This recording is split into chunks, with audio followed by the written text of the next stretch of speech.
महाराष्ट्राचे आराध्य दैवत छत्रपती शिवाजी महाराज, परमपूज्य डॉक्टर बाबासाहेब आंबेडकर, सावित्रीबाई फुले, महाराष्ट्र नवनिर्माण सेनेचे अध्यक्ष सन्माननीय राजसाहेब ठाकरे,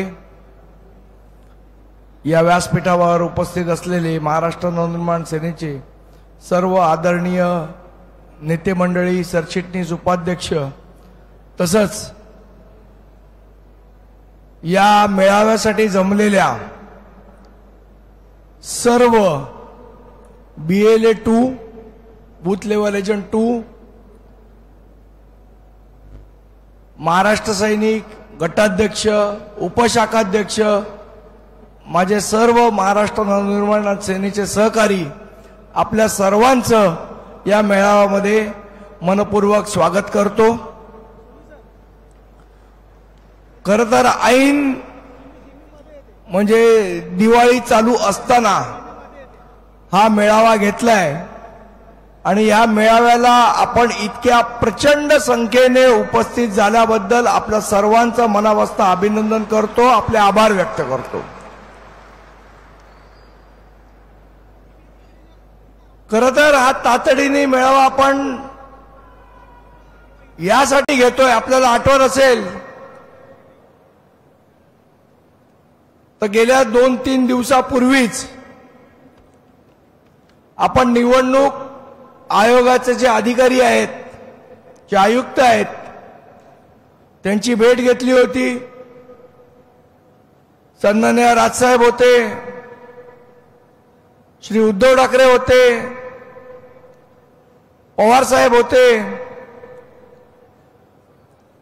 काँग्रेसचे नेते होते, बाळासाहेब थोरात होते। जेव्हा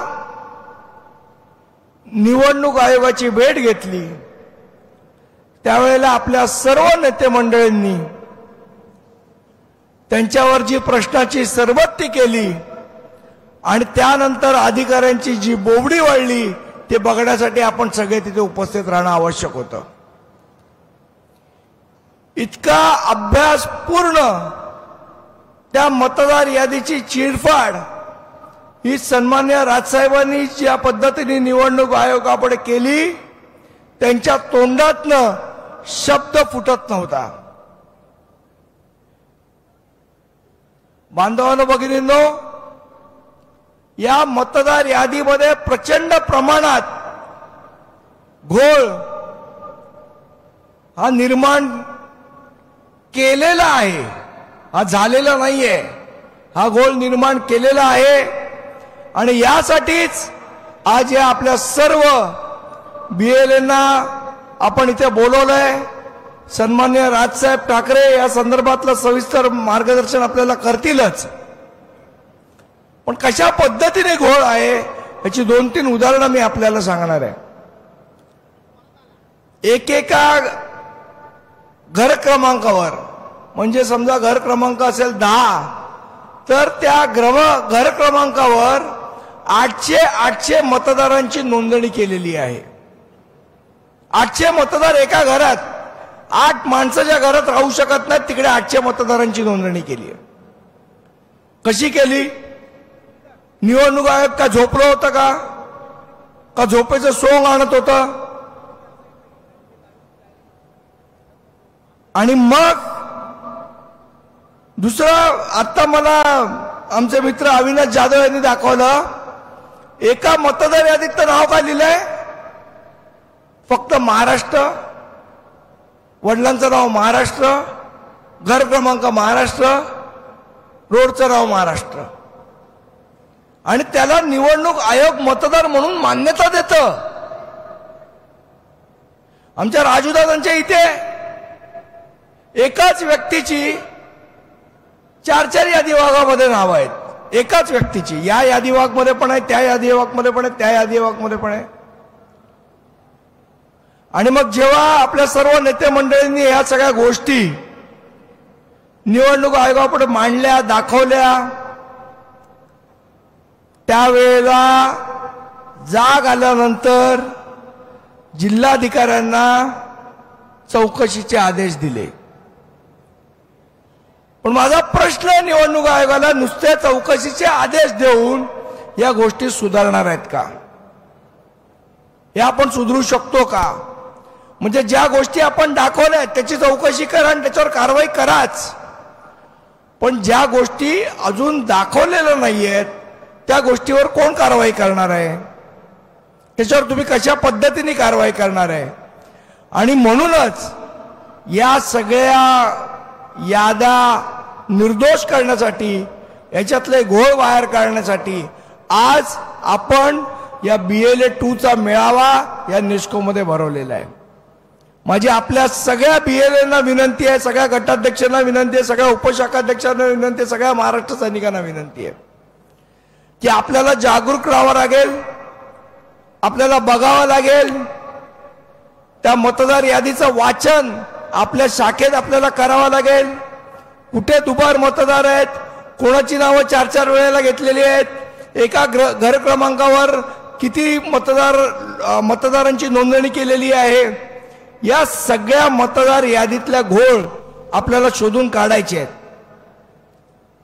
जे सन्माननीय राजसाहेब आपल्याला 2017 पासून सांगतायत की या निवडणुकांमध्ये घोळ होतोय, आणि आता 2024ला हा घोळ बाहेर यायला सुरुवात झालेली आहे. आपल्या नेत्याचं विजन, आपल्या नेत्याची दूरदृष्टी अशी आहे की त्यांना ती गोष्ट पटकन, जी लोकांना आज 2024ला राहुल गांधींना वगैरे लक्षात आली, ती गोष्ट 2017ला सन्माननीय राजसाहेबांनी सांगितली. एवढा मोठा नेता आपल्या जवळ आहे. कोणाच्याही त्यावेळेला लक्षात आली नव्हती ती गोष्ट. सन्माननीय राजसाहेबांनी सगळ्या विरोधी पक्षांना एकत्र करून त्यावेळेला दाखवली होती. त्यावेळेला त्या पक्षाचे डोळे उघडले नाहीत, विरोधी पक्षाचे डोळे उघडले नाहीत, पण आज उघडलेत.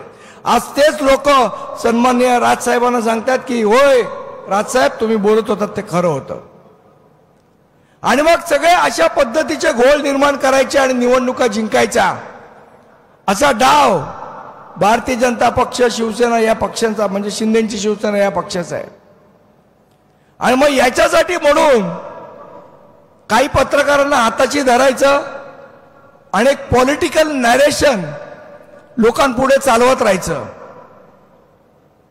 आता आपण सगळेजण एवढे वर्ष निवडणुकीसाठी आपण काम करतो, आपल्याला बहुतेक पक्षांची काय, कोणाची किती कॅपॅसिटी आपल्याला सगळ्यांना माहिती आहे. एक जाणीवपूर्वक भारतीय जनता पक्ष असो किंवा शिंदेची शिवसेना असो, एक जाणीवपूर्वक नॅरेशन तयार केलं जातं. काय तयार केलं जातं? नाही, संघाची बांधणी खूप मजबूत आहे, घरोघरी संघाचे कार्यकर्ते फिरतात. माझा इथे उपस्थित असलेल्या माझ्या सर्व महाराष्ट्र सैनिक सहकाऱ्यांना माझं विचारणं आहे की आपण लोकसभेमध्ये भारतीय जनता पक्षाचं बरोबर काम केलीत ना? यांच्याकडे यादी भागावर गटाध्यक्ष तरी होता का? मला अगदी प्रामाणिकपणे तुम्ही लोकांनी सांगावं. पन्ना प्रमुख वगैरे तर दूरची गोष्ट. महाराष्ट्र नवनिर्माण सेनेचाच कार्यकर्ता जिथे हा मतदारसंघ, या मतदारसंघामध्ये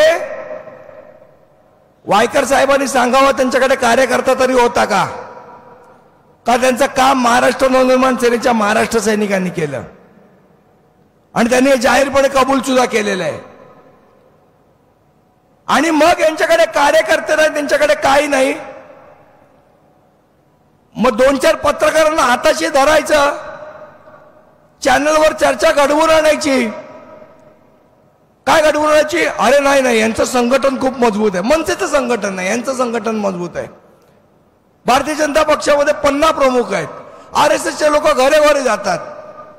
इथे बसलेल्यांना माझी विचारणार, कुठला RSSचा माणूस तुमच्या घरी आला? कुठल्या माणसाने येऊन तुम्हाला काय सांगितलं? कुठला 50 प्रमुख तुमच्या घरी आला मला एकदा सांगा. पण जाणीवपूर्वक असं वातावरण निर्माण करायचं की बाबा संघटना मजबूत असल्यामुळे हे निवडणुका जिंकतात, पण प्रत्यक्षात मात्र मतदार यादीत घोळ करायचा आणि निवडणुका जिंकायच्या, अशा प्रकारचं षडयंत्र हे भारतीय जनता पक्ष आणि शिवसेना गेले अनेक वर्ष राबवते. ते षडयंत्र यावेळेला आपल्याला महानगरपालिका निवडणुकीमध्ये मोडून काढायचंय, तोडून काढायचंय, उखडून टाकायचंय. यासाठी तुम्ही तयार आहात ना? हे षडयंत्र आपल्याला मोडावंच लागेल. आणि मग जाणीवपूर्वक जेव्हा अशा पद्धतीने आपण सगळेजण जागरूक झालो आहोत, या सगळ्या गोष्टी करतो, तेव्हा वेगळं नॅरेशन तयार करायचं की हे लोक जर सत्तेत आले तर मुंबईचा महापौर खान होईल. का कोण होईल? खान होईल. माझं त्यांना सांगणं आहे, खानाची भीती दाखवून गुजराती आणि भैया महापौर करायचा तुमचा डाव असेल तर तो महाराष्ट्र नवनिर्माण सेनेचा महाराष्ट्र सैनिक कदापि होऊ देणार नाही नाही नाही. मुंबईचा महापौर, ठाण्याचा महापौर हा मराठीच असेल आणि महाराष्ट्रच असेल. मराठीच असेल मुंबईचा महापौर. कुठलाही बाकी लोकांना मी महापौर होऊन देणार नाही. आणि सन्मान्य राजसाहेब ठरवतील तोच महापौर या मुंबईचा होईल, तोच महापौर या ठाण्याचा होईल, ही निश्चितपणे तुम्हाला मी जाहीरपणे सांगतो. आणि म्हणून या लोकांना धडा शिकवायला आजचा हा मेळावा आपण आयोजित केलाय.